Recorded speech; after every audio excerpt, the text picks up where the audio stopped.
Welcome to We Build Great Apartment Communities, the only show dedicated to the process and strategies for transforming apartment buildings to thriving communities. I am your host, John Brackett, and welcome to the show. All right, folks, welcome to another great episode of We Build Great Apartment Communities. I am your host, John Brackett. Another amazing guest.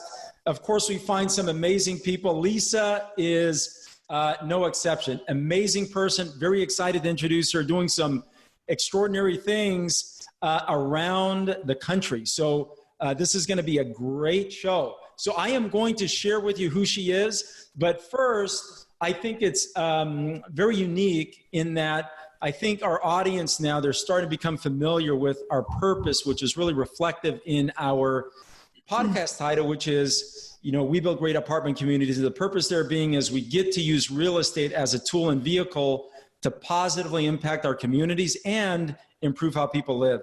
Lisa Weiss is no exception. She's doing that, living that on a day in and day out basis through many different channels. One there being a property management company that is very unique in that it's the only one that is an employee-owned company in the country. And so we're going to talk about that. I'm very fascinated by the model. So Lisa, for the last 25 years, Lisa Weiss's professional experiences have all been anchored in empowering the individuals as consumers, building stronger communities, creating forward-thinking businesses. So she leads Flock DC, which is a family of service companies with an innovative approach to real estate management and preservation. Lisa, very excited to have this conversation. Welcome to the show. Yeah, thanks very much for having me. What a great You're so welcome. Hey, so please give us your background. There's so much to cover in your bio with all the cool things that you're doing. I simply am not going to give you justice by going over this. So please elaborate and touch on the things that you think are going to be relevant to our audience. Sure.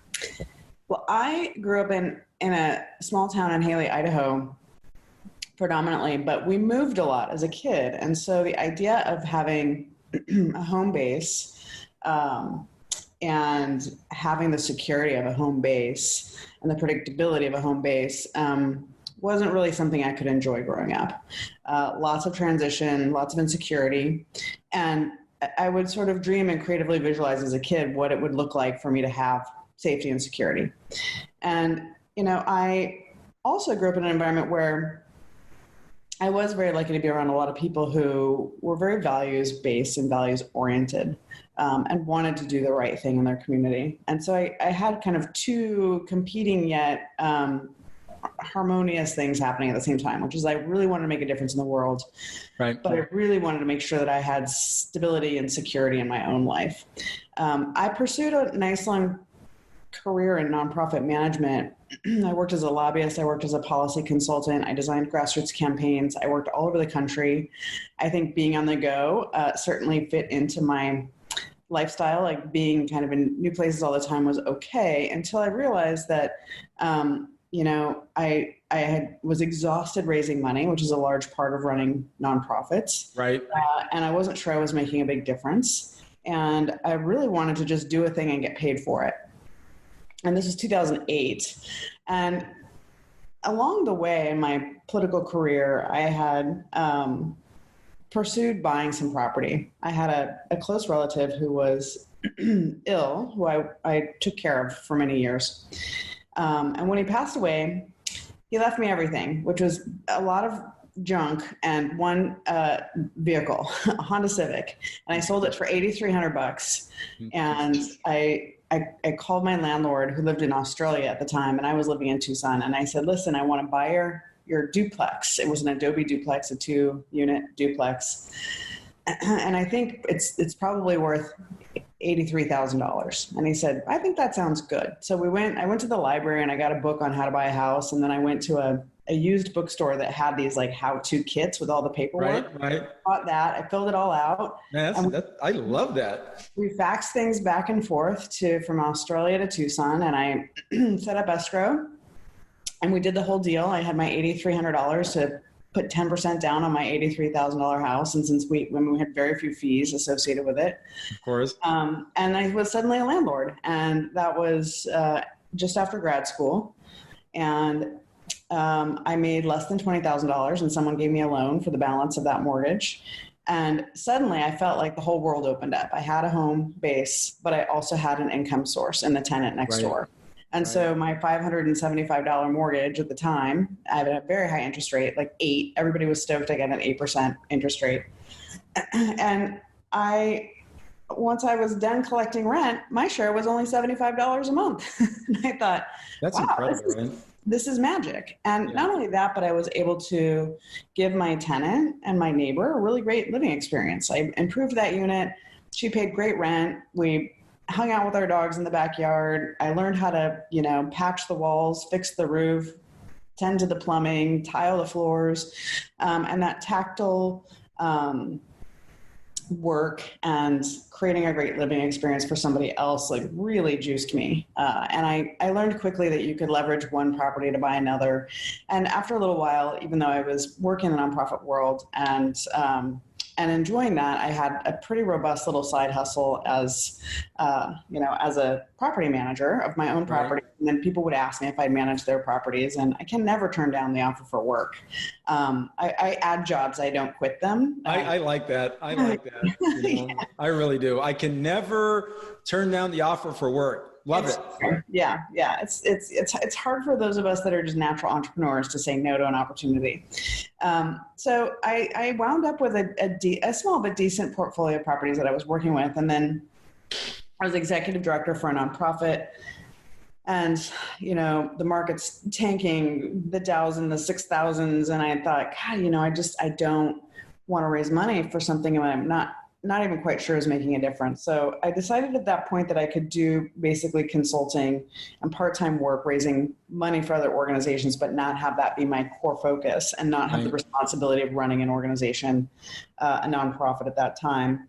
And I decided with a very close friend of mine that we were going to start a property management company with a really simple and straightforward sort of mission, which is, take great care of spaces, rent exceptional spaces. You'll attract great tenants. When people are happy where they live, they take great care of those spaces. Right.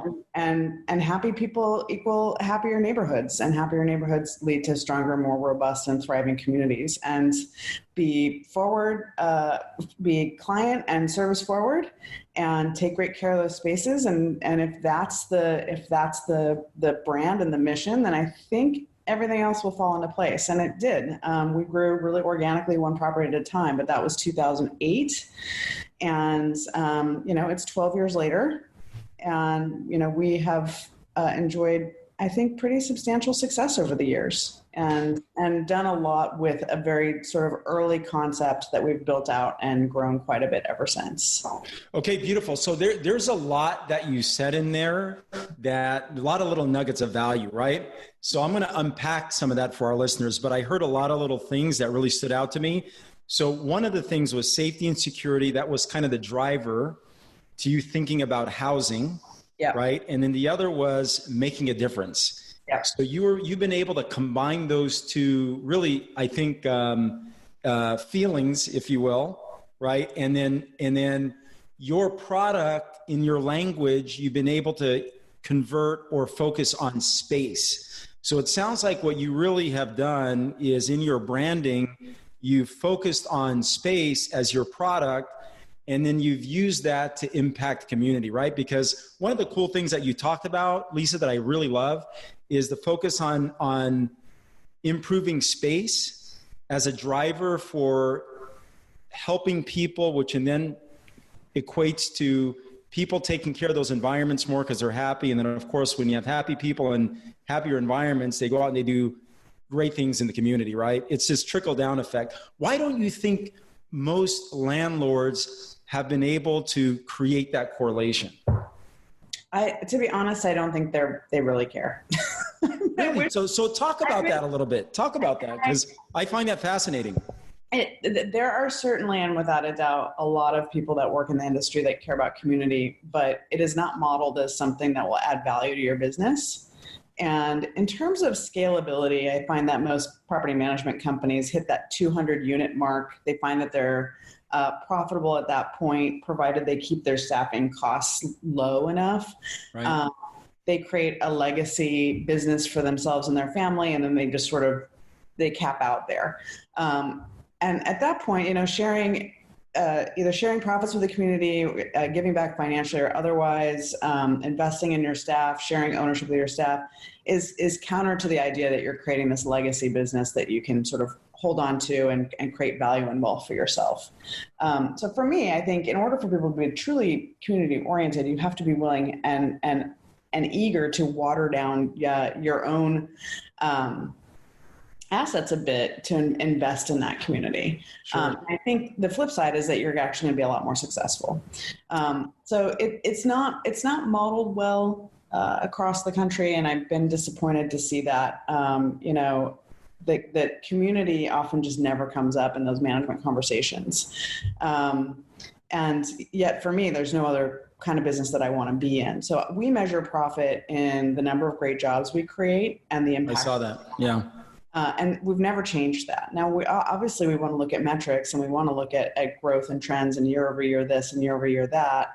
It's important because we want to know how we can best do our business and deliver great results. But at the same time, people caring about the work and caring about the people that we're impacting is so, and the properties that we're maintaining is so much more important than whether or not there's money at the end of the year for me to take home to the bank, right? It's not about that for us. So it's just a counterintuitive model, I think. You know what's really interesting. So you made the comment that when you put your employees in a position where they can participate in the equity that you're creating long term, right? Where they're taking ownership, literally ownership in the process, that you water down your profits. I find that to be the complete opposite. When you find people who really buy into your vision, right, where it really resonates with them, okay, where they're completely on board with it, and you give them ownership, equity, which is what we do in our enterprises, right, especially with the projects that we are acquiring in different states. I think the opposite happens. Sure, you're giving away a portion of equity, but I think a lot of it is predicated upon how you lead people through that process, how you think about what that equity is doing, right? Because for us, I think the impact that I have seen is for us, we're living up to the values that we communicate to our staff, which is, building out great communities, yes, but the reason why we're doing that is to improve how people live. But if we can't even start with our own staff, how do we expect them to roll that out, right, to our residents and the other people around us? So I've learned that when you can really focus on just creating great communities, starting with your staff, the natural byproduct is simply more profitable communities. Right. Right. Yeah, we're on the same page. I think it's perceived as watering down the value. Gotcha. Okay. Makes total sense to me now. Yeah. I think the profit potential is much greater when you're in an abundance / sharing mindset. If you're in a scarcity mindset that you should hoard everything yourself, that's not going to help anybody but maybe you in the long run. And I honestly believe that one of our turn phrases at work is good business gets more good business. So don't worry as much about the margin today because you'll be investing in their profitability for tomorrow. Awesome. So team, you got to quote that. Lisa Wise, good business equals more good business, end quote. Yes. All right. So that's gonna show up in our show notes. So Lisa, this is a great segue to talk about your management company, right? Talk to us a little bit about, how you were able to create this one-of-a-kind management company that is employee-owned, 100% employee-owned. I'm fascinated by that. I love the idea. What does that model look like? I mean, it's fascinating to me. The progression, like the arc of the businesses, and I use the word businesses deliberately, has been iterative and intentional at the same time. So we started Nest DC in 2008, and Nest was co-owned by me and my then business partner, who I've bought out and still get along with very well. I worked basically full-time for other people as we started the company. I spent 4 years before I took a salary. We bootstrapped the whole company. We never took on debt, and that was the right thing to do. Right. It made us more nimble. And when I was able to draw a salary, I finally, I hit this aha moment. It was very parallel to the moment when I bought my first house, that Adobe duplex. It was, oh my gosh, I have a sense of security and safety I've never quite understood before. And it is allowing me to exhale. Sure. And I have been able to do that because I hired a lot of really exceptional people who believed in me and this idea of property management being a really exciting and novel environment to be in. Where we could actually make a difference. I mean, who loves their property manager? I like to say all my clients, but listen, it's not an industry with a very good reputation for very good reasons, right? So we wanted to reinvent that. Sure, that's the opportunity, yeah. And it started with our team saying, yeah, I buy into this. This works. This can be game changing. This can change lives. This can change community. And I looked around the room and I thought, well, it doesn't seem right for me to be the only owner when it was the people in this room that made this dream come true for me. And because I'd bought my former business owner out, and obviously it doesn't matter how agreeable things are, when you do that, it's complicated and tricky, and I didn't want to find myself in that place again. So what we did was we spun out part of the portfolio that we've been working on at Nest, and we created an entirely new company that was designed from the beginning to be employee owned. And that company name is Roost DC, and Roost manages HOAs basically, but in an urban environment. So they're condo association. So Roost has a niche in managing mostly historic, smaller format, 25 unit plus buildings in the districts that are high density. And that is our specialty, is high density urban buildings, which are underappreciated and understudied. It's the HOA model is, practically speaking, works very differently in the balance of the country unless you're in a really high density environment. And we learned how to do it well. We offered everybody that had been a staff member at Nest an opportunity to buy in. I will admit that everybody was given a bonus pretty much equal to the amount of shares that they were able to buy. So there was no barrier to ownership. We wanted everybody to make a monetary contribution to the concept. So, because I think that adds to the value proposition for folks. Right. And so today that business we manage about 2,700 doors in the district, and we have about 120 buildings that we're responsible for. And the company has 16 employee owners. Each quarter, we invite anybody from Nest or Roost to increase the number of shares that they own. And I argue often, or I proclaim often, it is the most professionally rewarding thing I've ever done to date. I think there's probably another play I'll make that'll make me even more proud, but it was financially not necessarily the best play, and that's okay. I think that there are ways to leverage the opportunity there in ways that are very advantageous. But the idea that I was able to put together a group of people that likely never would have been able to consider themselves or dream of or think through the possibility of owning a business is so rich as an experience that I'd trade it for nothing. Yeah, no, that's incredible. That's incredible. The company's been able to use the same conceptual the same brand concepts and service concepts that Nest had really cultivated, which is we care about people, we care about place, we care about people having an exceptional experience with us. We want to partner with you. We don't want to just have passive income or ignore problems or kick the can down the road. Like, we want to have great experiences with our clients. We want to create great jobs. We want to have a really positive footprint in our community. And both of those companies have been able to do that. And what's really beautiful about it is that, you know, Nest manages individual rentals. We have 1,000 plus in the city. A lot of those clients, DC is a small town, so people will move from a Roost building to a Nest unit, and from a Nest unit to a Roost building, and we start to see all of these intersections. And so, you know, one business unit certainly supports the growth of the other and vice versa. And so they've been really nicely linked together that way. So those are the two sort of core businesses. We spun out several other businesses since then, and one of which is called Starling DC. Starling is our in-house turnover and maintenance service. And that obviously, supports both of the business units, Roost and Nest, and making sure that spaces remain in good repair. And we deliberately gave it a brand that was separate from Nest because we wanted to open up the possibility of servicing units for other management companies, which we've been able to do. Sure.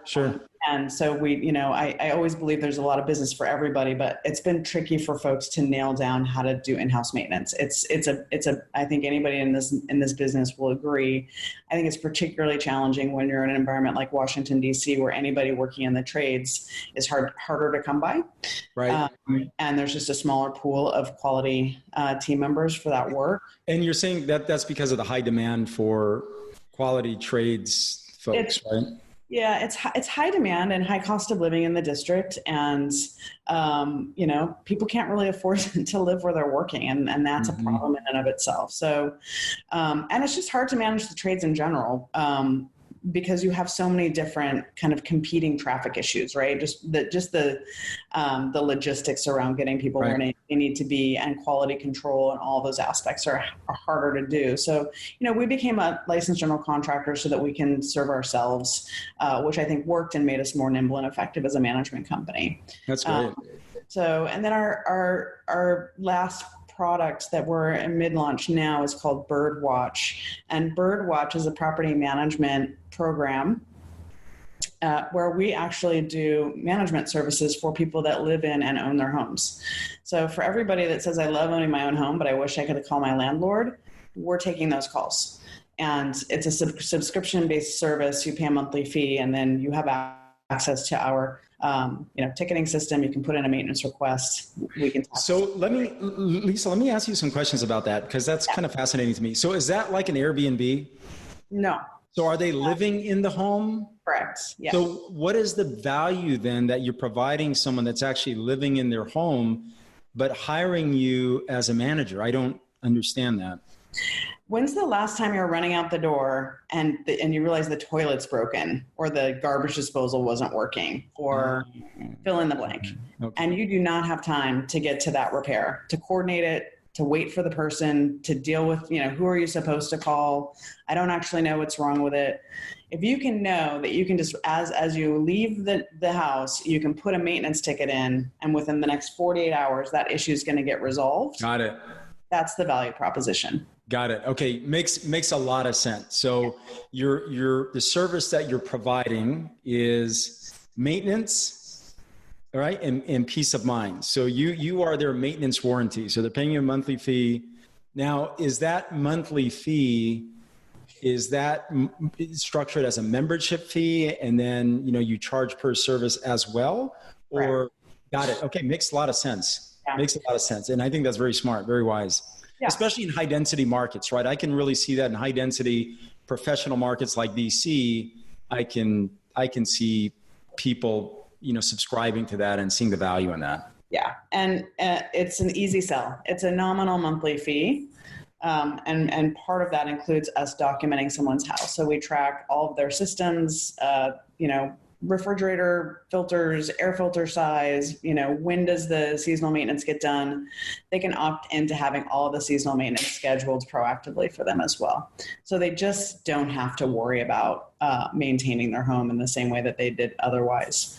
And we just put them in queue and in the schedule, and it leverages all the skills and talents that we've had to develop just to maintain homes that we manage with tenants in them. Why can't we offer that same service to people who live in their own homes but don't want the hassle of having to deal with the maintenance? And it's just sort of another opportunity for us to help people, focus on what they're best at and not have to worry about the things that they don't really understand how to manage. And DC tends to be full of a lot of people that are really good with their brains, but not as good with their hands. So there's not a lot of DIY that goes on. Heavy professional environment. Yeah. I have a puppy. So That's okay. So, hey, I'm going to transition now to some of the strategy, okay? The strategy behind your business. Now that we have this great concept of the model that you put together and the affiliated businesses and how they all work together, I think that's great. It's fascinating to me how you've been able to put that together, and each business has a specific service that it provides, but yet it complements the whole, right? Which is very smart. Okay, so let's talk a little bit about strategy. Mm-hmm. Now, in your language, one of the things that I hear, even when I look at your bio, the product that you're providing ultimately is space, right? You're managing space, and you talk about space quite a bit. So what are some of the things that you're doing differently than your competition, do you think, around just making the space that you manage more appealing to your customer base? Yeah, that's a good point. And it was a foundational decision that was really smart. So we worked really hard to curate a portfolio that is high quality. That doesn't mean it's high price, but it's high quality. And we have very high standards. We're not going to manage anything that's not in good repair. I can tell you we've learned sometimes through some taking on some properties that didn't fit our model. But the model has always been we manage high quality, stylish apartments and spaces in the city. When we stray from that, we end up spending our time on things that don't pencil out and don't add value for us or for our residents. So, when you have an owner that doesn't want to do basic maintenance and pushes back on repairs and wants to sort of cost compare something like a garbage disposal, you can sort of bank on the fact that that's not going to be a strong relationship, that they're not caring about the tenant experience, they're caring about their bottom line. We believe that a happy tenant is always going to be more profitable and always be easier to manage. And yet that formula is very counterintuitive, again, to somebody that thinks that the monthly cash flow is an indication of profit, when in fact, the longer a tenant stays and the happier they are while they're there, the more profitable and agreeable the entire relationship is. But we've had people that, sort of like, oh, well, take a property. We know that the roof is leaking, but we'll just patch it when things pop up. And we're like, that's a hard pass. We need things that are in tip-top shape, and we want to work with owners that want to keep it that way. Sure. Because of that, we get to spend a lot more time making sure that we're tending to our tenant needs in real time, being highly responsive, making sure that they're getting what they need quickly, and not having to wait for owners to decide whether they're going to invest in replacing a window that's leaky or invest in making sure that the landscape gets cleaned up, or all these small things that will really meaningfully improve a living experience and let the resident know that this is a trusting relationship. That is the kind of property we want to manage with the owners that we want to work with. And by doing that, we're focused on those value add, high touch experiences that we have with our residents versus handling drama all the time or things that could have been avoided. And you can look at the number of evictions that we've managed over the last 12 years, and it's been less than 15 in 12 years. And I think that number indicates that we're working with people that want to make their rent, want to take care of the spaces that they're in. I mean, we find that turnover tends to be very light, that people tend to stay 2 or 3 years, that all of this data that we have on how our portfolio performs is good. Okay, cool. So let me qualify that a little bit, okay? So I really like the analogy behind the tenure of your tenants, because it's a great indication of how you're performing as a manager, right? And you said some things that I completely agree with, right? Which is one, it is sometimes as operators, we can be so focused on income that by not doing the basic things, or being too critical of the basic things and focusing too much on pennies instead of value, that what we fail often to recognize is that one of the largest expenses that we can ever experience or incur is vacancy, right? Yeah. Like if you don't do the little things that cost $50, $60, $100 here and there, number one, you put yourself at risk of creating vacancy, right? Which is a really big expense. So just dealing with those things on an ongoing basis, right, not only maintains the value of that asset, but you also create an environment where your tenant or your resident, they're more likely to stay because they now see the environment as a home. That's a big deal, right? It's a big distinction. So I really like how you articulated that. I think it's really, really wise. So the other side of that, though, is, your model is really designed to pursue or attract, rather, owners that have properties that are higher value product, right? So how, when you're comparing the longevity of that tenant being in there, in that home, is it the fact that you just have, that you're serving a demographic that is, higher income earners, and therefore they can, they're just more resilient to just economic challenges, right? Downturns? Or is it a combination of that and the fact that they truly just love the product that you're creating, right? Which of the two are driving the longevity of that tenant in that home or inside of that community? Yeah, it's a blend. We have a lot of we spend a lot of time managing affordable housing as well as a big part of our program, including being very enthusiastic about accommodating and working with folks that have vouchers. And that's been a great area of our business that we've focused on a lot. And we've had great experiences with that. We have a lot of group housing. DC is a very expensive place to live. So you'll have a group of people that are, young professionals. And I would consider someone that works in a restaurant a professional just as much as I would consider someone that, might work at a law firm a professional. But you'll see, folks that will bundle to live in homes. And they're not in a high earning position, but when you pool their resources together, they have more buying power. So, we've had good experiences in all those scenarios. And then we have people that make, boatloads of money and spend $8,000 a month in rent and everything in between. Right. We can have an exceptional experience with all of them. And I think when you hand the keys over to a space, we say, we want you to call this home, not just a place to stay, and settle in and be proud of where you live and be happy where you live. I think that sends a different kind of message. Yeah, no, I agree. And I think it's very, very wise and very smart. So Lisa, I'm going to talk a little bit about some of the details, right? About some of the things that really create, and this is for our audience. So we spent a lot of time talking about branding and leadership. A lot of what we talked about really is a function of leadership. In this case, your leadership, which is very, very, you have a really well thought out, you have a lot of clarity around what your vision is. And I can see that, and you're really good at communicating that.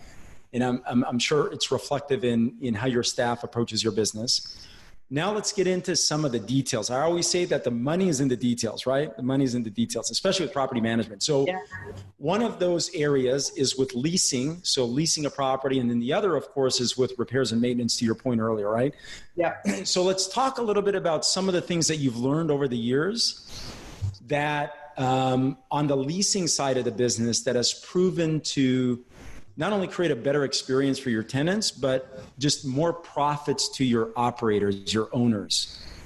What are some of the big takeaways from leasing that you can share with our audience that has proven to create just more profitable communities for you? Yeah. There's no reason not to lease a space in the same way you would sell a place. And so much energy is spent staging and sort of beautifully presenting homes that are for sale. And when we got into this business, I said, there shouldn't be a difference. So, we have on our website, we showcase a home. We don't just show a home. And that's precisely what you do. So when we go on our website, we go all out to make sure that we're creating visual eye candy for people that are looking for places to live. And that's where it begins. And people scrolling through our site and basically wanting to click on it and apply to every place they see because each one is presented so beautifully. That is a unique proposition. And I'd say it is still very uncommon in the market for rentals for people to invest in, unless you're looking at sort of A-class rentals through larger companies. But the boutique management service that we offer, where we're aggregating one unit here, one unit there, for us to take the time and spend the money on making sure that we're profiling property as beautifully as we do, having a professional photographer go in and take pictures, thinking through and spending the time on those listings, and then making sure that we're marketing broadly is a big part of the value that we offer, along with being expert in our city. And we spend a lot of time and significant resources creating content and resources for people around how they interact and interface with their community. So we're not just selling a space or renting a space. We're introducing people to a lifestyle in a city that we hope welcomes them and gives them an exceptional experience. And so that's really, really smart. That's really smart. How do you marry that up, right? It's one thing to have a philosophy, but it's another to actually bring it to life. And obviously you've been able to do that, but how do you marry that selling proposition, right? So you have on one side of the equation, you have creating, I like the word that you use, so I'm gonna borrow that from you, showcasing great spaces. And then you marry that up with also providing a lifestyle, right? How do you do that? Because that's fascinating, right? I mean, that's a very unique selling proposition. And the thing is, that's actually executable across almost any product type. Mm-hmm. So how do you do that? Yeah. We spend a lot of time and energy on, becoming, again, expert in our city. So we have a newsletter, we have all the social media channels, and they're very, very, very popular. So we have, we do a weekly newsletter that goes out to our entire list, which is about 20 people strong, with a very high, like 25% plus open rate. Can you imagine a property management company that could aggregate those kinds of numbers, and partners and friends and fans and residents and the rest? And what's the trick to the newsletter, which we call the Flock letter? Don't ever talk about property management. It's so boring. Oh, that's so classic. Nobody wants to talk about property management except you and me, and a handful of the folks that will listen. Right? What we do is we talk about our community. This is where you live. You want to go hiking? This is what you do. Do you want to volunteer? This is where we're volunteering. Come join us. We're part of the city. Stand next to us. Do the work with us. I mean, we do every other week. We do an interview with a local small business on what their challenges are during this COVID time. We were doing that before, but highlighting, the cookie shop in Bloomingdale to the local bakers market to, what are the only Black-owned fitness club in the city, like all of these things that we think not only align with our values as a company, but also give substantial exposure to the organizations and companies that we really care about. Right. So we really live those values, and I've had people, and we have so many people that are coming from other places that just really eat up that content because they don't know the city very well. And it's a really good window into all the different ways that they can really enjoy the city they're living in through service, and by enjoying, restaurants, and right now takeout or hikes or where to adopt a pet, like all of those things that we're the go-to for a lot of that content and those resources. And we use our social media channels for that. We're very visible in the community. We do so many partnerships with nonprofit partners that are really serving our community well. And we give our community, including residents and clients and other partners, a chance to participate in that work. Lisa, I'm gonna. What you said there really stood out to me about the partnering with nonprofits. You do a lot of that. Can you elaborate on that a little bit more? What does that look like? Yeah. Oh, there's so many things we do. So every year we do a pretty significant fundraising push for Bread for the City in DC, which is a federally qualified health center. They provide a lot of wraparound services that people are living in poverty, people who are homeless, people that need access to mental, legal, and health resources. They do great work, and we typically try to raise around $10,000 for them around the holidays. We do, and that's something we've consistently done over the last decade. We also host on behalf of La Clínica del Pueblo, which is a again, another federally qualified health center that provides primary health care and more to the immigrant Latino community. And for the last 4 years, and I've been on their board. I've served on their board of directors for many years, and for the last 4 years, we've hosted a fundraiser for them that started as wouldn't it be fun if we did a poker night, to an all-out casino night that we hosted last year and several years past. And we invite all of our industry partners to come in and sponsor and have a super fun time gaming. It's a very cool energy event, but we made $80,000 for them last year. And one of the great parts of that event is that it gives us a chance to mingle with our community, to live our values, and we go out of our way not to ask the organization we're helping to do any of the work. So we take it upon ourselves as a company to pretty much design and execute an event that does not create a burden on the organization that we're trying to serve. And that's amazing. I really like that. That's incredible, actually, right? That's so incredible. Fun. Yeah. It's so fun. Yeah. And we were really bummed we're not going to be able to do it the same way this year. We'll do it next. But it has been something the entire staff looks forward to. Our community looks forward to it. At the last casino, do you have the date for the next casino night? It's just really fun. It's a chance for us to enjoy spending time together, and introduce people to our orbit and our world, and give visibility to the different organizations that are donating things to us. And it's just, that is kind of truly metaphor for how we like to live as a company and operate. Yeah, no, I can see that. I can also hear that in your language too, which is awesome. So I'm going to talk about something that every single property manager will at some point either come to love and make an advantage, or it will turn up being your nemesis, right? It could actually see you, and that's repairs and maintenance. Come on down. So let's talk a little bit about repairs and maintenance, right? Because I know you are a licensed general contractor at this point, right? So you've turned that into a business. Yep. So there are a lot of learnings that you've been able to take away from that, right? And now you're also you've all this expertise that you've built.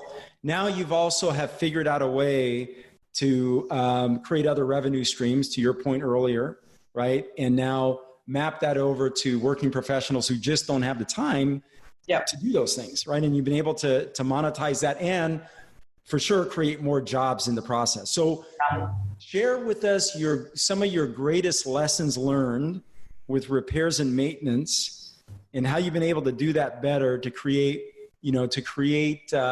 more profitable spaces for your residents or for your operators. Your owners. Yeah. I'll share with you the baseline philosophy that delivers on that. Okay, let's do it. Take care of your talent. Full stop. Okay, good. Take care of your talent, and then anything's possible. So when we look at our maintenance team, we see them as just as valuable an asset as we would the senior vice president for Nest. They're our frontline. They're giving care and quality service to our residents day in and day out. And they're often the face of the company before the owner might be. So, we're really invested in making sure that our maintenance and repair staff feels cared for, supported, safe, honored, skilled, and all the things that they need to be really good at their jobs. And that means paid family leave, 3 months for our maintenance team workers when they have family needs. It means fully paid healthcare. It means transportation benefits. It means fully paid healthcare. It means contributing to their 401k and help with their 529 plans. It means treating them so well that they're going to take really good care of you. Now, so when you have the buy-in, man, I feel like I'm not doing enough. So when you have the buy-in from anybody, anything is possible. So when we invest in our teams, they're going to invest back into our residents having a great experience. And if you have someone that cares about the resident experience and you pair that with the skill they need to actually deliver on the repair that's needed or the maintenance that's needed, then it's a lot easier to deliver on that. Okay, so I'm going to, because I really love what you said. It's Now that's counterintuitive, right? For most people, it's really a difficult philosophy to live inside of an organization. It's very difficult because it's very counterintuitive. Property management, very people-centric, right? You're dealing with all types of personalities, different trades for that matter. And not only that, but then at some point, that maintenance person is going to have to learn how to interact with the customer. Mm-hmm. So a little bit different, right? Very unique environment, which requires a lot of leadership to move through that. So how are you onboarding your staff, right? How are you hiring for that type of talent? Because not only do they need to have a skill set to be able to perform the work, right? A trade in this case, but there also has to be some form of people component to at least make your model work, right? Yeah. So what does that look like? How do you onboard your staff? How do you find them? How do you onboard them? How do you fold them in? Yeah, with every team member, we do working interviews. And with our maintenance team, it's usually a 3 to 5 day interview. So we pay them to do a test run and make sure that their interactions are compassionate and kind and customer forward, right. And to test for skill set. To test for problem solving skills and common sense, and if they can deliver on those things, then anything that they may be missing, we usually can help them fill in gaps. So that strategy. So for the first 5 days, you're having someone go out there and do some plumbing repairs, and you want to make sure that they don't pull out like a chainsaw to fix something for plumbing. Yeah. I will say, listen, it's not always penciled out the way you'd want it to. I think I have one guy that prepared everything with a different color of duct tape. Of course not. Not. So you mean you're actually human? Yeah. No, you have no idea some of the maintenance experience. We had one guy who's one of his primary tools he liked to use was a machete. He didn't last very long. See, I wasn't too far off with the hacksaw, right? No, you were not. It's hard. You can have someone that may be very highly skilled technically, and they may be a good mechanic, but they don't think to call somebody on the way or to lock the door when they're leaving. So that's not going to be a fit. You need to have them be able to follow very particular protocols. Sure. But when you do find them, you want to make sure they stay. So it's not just about strong onboarding. It's about never letting them off board and staying with the company. And it is part of that is the employee ownership model. Some of our maintenance team members are owners. So that's a pretty significant game changer. So last question. I know we're approaching the end. I've kept you for a while. We're getting to the end of the show, but let's talk about systems, right? Because I've learned over the years that, you can have some usually when we run into a problem inside of our companies, it's either a process issue or it's a people issue. And normally it's a process issue. Yeah. If the people are willing, then it's a process issue. Yeah. And so what systems do you use now to create process for your maintenance staff? Because I've learned when you put in place really good process, especially around routine maintenance, you add more value to the asset. And the other side of that too is your staff, they get into a routine where for them it's plug and play, right? And as people, we're creatures of habit. When we know exactly what to do, we tend to do it much better. We tend to do a much better job. So can you speak to that a little bit? I'm fortunate enough that I don't spend as much time on our systems anymore. I have a senior team that focuses quite a bit on how the systems are going to be most effective. But I know that one of the things that we've done in the last 5 years in particular, and this is what's hard about this industry, is that your business model has to change radically every 100 units. What works at 100 does not work at 800 at all. You have to completely change how you manage things and keep trying to work towards systems that are scalable, but it's not always possible to foreshadow or forecast what your needs are going to be. We've broken down maintenance and routine maintenance tasks in ways that I'm not sure how or whether other management companies do it this way, but we have one person that handles all the pest control issues and one person that's in charge of all the appliance issues that emerge. And one person that handles all of our external contractors and one person that tracks and maintains all of our internal maintenance team members. Interesting. And by breaking down the tasks so that they're very discrete and they're very replicable in terms of how they're tackled, it removes a lot of the real time, I don't know how to handle this because it's outside of the norm. If your job is to make sure all of the pest control issues are handled for thousands of units, you learn how to do it and it's pretty consistent. So you'll have 5% that might be outliers in terms of what's happening in that unit or those units. But for the most part, it's a repeatable task that you can create an expertise in and do it well with a high quality customer engagement. And I think that, and then we can continue to refine those sort of smaller service delivery components versus wondering, how are you going to, if you look at each property and you try and have someone who manages the A to Z of one property, then you run into some people being good at some parts and not the other parts. Right. Breaking it down into the actual task component lets us be expert in that task. And then if the person doing that task finds their dream job, assuming it's not that task, we can replace them more easily, and or they can grow out. They're going to grow out of that, and we can slot them into that role where they're not. That's really, really smart. So specialization, right? I mean, I think that's very, very clever. And having our own maintenance techs that have specialties. So, we have teams that do turnover, and then we have a master plumber on the staff. So the plumber does plumbing instead of asking your handyman to do plumbing turnover. And so when you're doing the same thing really well every day and you're doing, and then you're going to get better at it. But when you're doing all different kinds of things all the time, you're going to be great at some things, not at others. Some things are going to slip. And that's sort of like the death by 1,000 cuts. That's what makes management hard. You can't be naturally good at all the different things that go into an exceptional management experience. You have to break it down to make sure that you can deliver well on all those different components, which has its own challenges. But I think that's what we found works well. Yeah, no, that's great. That's great. I really appreciate how you articulated that. Well, we are approaching the end of our show, and you have been a great guest. I really appreciate it. This has been a fantastic conversation. Yeah, John. But it's fascinating to me because, this is a leadership conversation, right? And it's about leadership and it's about people. But the other side of that too is how you've been able to create a model that brings people in as owners so that there's just a greater experience to the customer because of the fact that they're looking at what they're doing as an owner. And I think that's great. And I really appreciate you for that because again, you're finding different ways to improve how people live, right?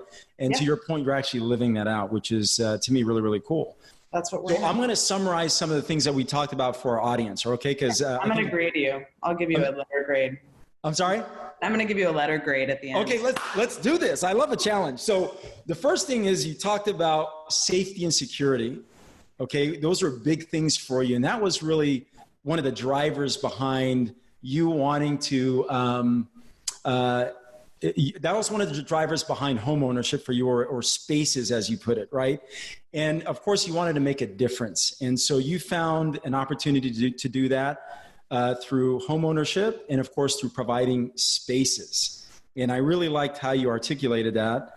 In your case, you folks are servicing a high density market, but also a clientele that in many instances, not so much the clientele, but you're really focused on catering to customers that have a passion for maintaining great spaces, right? You don't want folks that are skimping on improvements, which I totally understand because it puts your residents in a position where they have a better experience and also creates more profitable communities or spaces for your owners, right? So I really love that. You kind of we moved through a couple different things. We talked about leasing on the front end. And one of the big takeaways for me with leasing that we discussed was really the word that you used was showcasing the home. So you put a lot of time, energy, and money on the front end to create a great space and a great story that also ties into the what's the word that you use? I can't think of the word that you use, but it's really creating great spaces and tying that into living right? Living the community lifestyle that you are able to portray through your newsletter. Yeah. And so those were really some really key takeaways, how you blend the two. And then we finished that up with repairs and maintenance, everybody's favorite topic, but also the greatest opportunity because of that. Great. And the big takeaway there is, you creating specialization inside of different groups or different categories of maintenance rather. And it's kind of counterintuitive, right? Because the first thing that popped into my mind, right, was, okay, what if that person leaves? Now you have this big void. But the way that I heard you explain it was you can actually train them faster because they're focusing on just one thing. And I go, you know what, that actually makes a lot of sense. So those were some big takeaways for me. How did I do? Give me a rating. You did A+. All right. A+. I like it. And it's only Friday. Can you imagine? It's only Friday. So Lisa, you've been a great guest, and I'm so grateful to have you on the show. I'm really excited to speak with you after to see how we can work together moving forward, because I think there are a lot of parallels in how we run our companies. And frankly, there's just a lot that I can learn from you in hearing you speak and just talk through some of the things that you do. So now for the final question of our show, which I give every guest the opportunity to ask, what is the one question that you have of me, since I've been asking you questions for literally 45 minutes, that you think can add value to our audience? You didn't ask what flock was, which is fair and fine, because we have a bird problem, and we solved our bird problem. We said the mama bird, which is Flock DC. Flock is our parent company. But we didn't launch Flock until a year ago. So the mama came after the baby birds, and we created Flock to create a parent company that embraced and created a home for all of the other birds as we were growing and really wanted to expand our footprint and introduce new business models and units that would be both exciting and keep my team engaged and excited about the work. But we were confusing everybody with the birds. So we created the parent company, which is Flock DC, and now everybody's tucked under those wings. So that's what Flock is. So I appreciate you sharing that. I think it's really, really cool. Well, hey, what are you talking about? So, yeah. Well, no, I understand the branding, right? I mean, you're very focused on branding the company and maintaining your vision. So I totally get it. Well, hey, you have been a tremendous guest. I want to thank you for joining and sharing with our audience what you did. A lot of value there. And I look forward to our next conversation. How do people get in touch with you, Lisa? What is the best way for them to reach out to you if they want to learn a little bit more about property management, especially in the DC area and your unique model of managing amazing properties? Yeah, feel free to send me an email. I'm Lisa at nest-dc.com. Awesome. Hey, well, I wish you continued success, and I will talk to you soon. Thanks, John.